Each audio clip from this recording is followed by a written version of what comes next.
What is a club in any case? Not the buildings of the directors, of the people who are paid to represent it.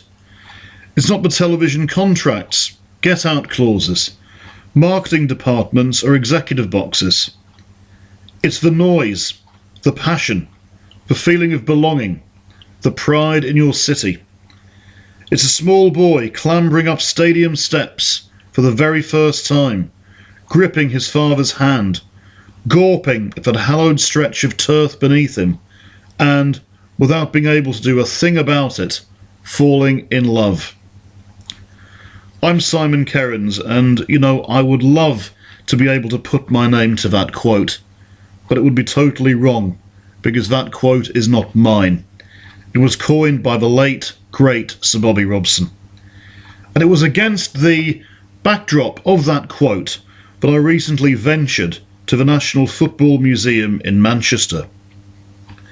Housed since 2012 at the Urbis building, close to the city's Victoria train station, the museum was previously located at Preston North End's Deepdale ground. Although I had carried out some online research in advance of my trip, I made a point of not going into too much detail.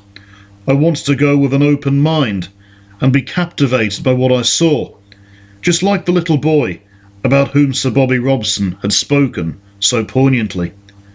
Fortunately, I would not be disappointed by my visit. Just as seconds in football can feel like hours, not least when your club is defending a narrow lead in the closing minutes, so it was that my hour-and-a-quarter stroll around the National Football Museum seemed in some ways like a full day. Conversely, it also seemed to fly past in an instant, like a wonderful game that passed all too quickly. I anticipated that the museum would be busy, not least as this was the October half-term week. Sure enough, there were children and teenagers everywhere, some darting from one feature to another. But that is an observation, not a criticism. After all, it would have seemed strange, especially given the time of year, if there had been precious few youngsters in attendance. Certainly it would be totally wrong to suggest that the only people visiting that day were a couple of hundred youngsters, plus me, just slightly the other side of 40. There were other adults aplenty, parents, grandparents and couples, all keen to view the various attractions on display. As for the attractions themselves, there is simply not enough time to properly do them justice in this review. From gleaming trophies, including the oldest surviving FA Cup, used between 1896 and 1910, to the 1966 World Cup match ball, and from audio reviews of legendary managers to impressive graphics depicting clubs' current stadia and their highs and lows through the years, there really is something for everyone.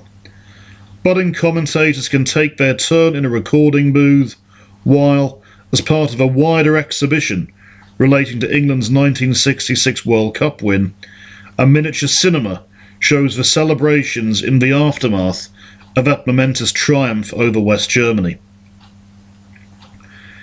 Entertaining interactive quiz activities contrast markedly with a solemn documentary on tragedies that have helped to shape the current approach to ground safety, such as the Bradford Fire of 1985 and the Hillsborough disaster 4 years later. However, this contrast serves to strike the perfect balance because, just like life itself, football combines joy with sorrow, laughter with tears, and hope with despair. There are many other attractions to behold, but it was the aforementioned that made the biggest impression on me during what was, in reality, a short but sweet trip. On my second visit, which will be sooner rather than later, I will hopefully get to take in everything at a quieter time. As I headed out of the museum shop, my final port of call, I was already feeling much taller than my 5 foot 8 inches height. For all the high-tech and arguably futuristic attractions, I felt that, if anything, I had actually gone back in time. I may have been born in 1975, but I now felt that I had experienced the previous footballing decades at first hand, as well as those in my own lifetime.